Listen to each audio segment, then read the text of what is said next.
सत्याची बाजू मांडणारे हक्काचं न्यूज चॅनल। चंद्राचा लपंडाव आणि पावसाळी वातावरणात गौताळा अभयारण्यात प्राणी गणना, वन्यप्रेमींनी घेतला निसर्ग रात्रीचा अनुभव। खानदेश आणि मराठवाड्याच्या सीमेवर वसलेल्या व जैववैविध्यतेने समृद्ध असलेल्या गौताळा ऑट्रम अभयारण्यात दरवर्षी बौद्ध पौर्णिमेला वन्यप्राणी प्रगणना करण्यात येते। यंदाही सोमवार 12 मे रोजी प्राणी गणना करण्यात आली।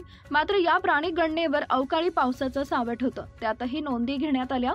त्यात एक बिबट सह हरिण, सांबर, नीलगाय, रानडुक्कर, मुंगूस, साप, ससा, मोर यांची गणना करण्यात आली। 67 प्राण्यांची नोंद झाली। वन्य प्राणी प्रगणनासाठी पाटणा जंगलात सुमारे 8 पाणवठ्यावर ट्रॅप कॅमेरे लावण्यात आले होते। तसेच 10 ठिकाणी प्राणी निरीक्षणासाठी निसर्ग अनुभव मचाण उभारण्यात आलं होतं। सोमवारी सायंकाळी 4:30 वाजल्यापासून मंगळवार सकाळी 8 वाजेपर्यंत ही मोहीम चालली। निसर्ग अनुभव घेण्यासाठी 35 निसर्गप्रेमी सहभागी झाले होते। प्राणी निरीक्षण करताना याही वर्षी अवकाळी पावसाचं सावट होतं। त्यामुळे 1 बिबट, 6 हरिण, 2 सांबर, 10 नीलगाय, 16 रानडुक्कर, 2 मुंगूस, 1 साप, 4 ससा, 25 मोर अशी प्राणी गणना होऊ शकली।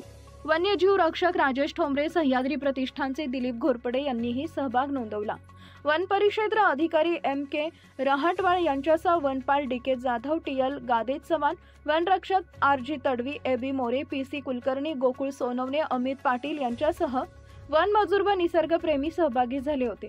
पावसाचं वातावरण आणि चंद्राचा लपंडाव असला तरी दाट जंगलातील रात्री पक्षी यांच्या आवाजांसह नीरव शांतता आणि शुद्ध हवा याचा मनमुराद आनंद या निसर्गप्रेमींनी घेतला हे मात्र निश्चित। अशाच ताज्या बातम्या पाहण्यासाठी सह्याद्री न्यूजला लाईक करा, सबस्क्राईब करा आणि बेल आयकॉन प्रेस करा। धन्यवाद।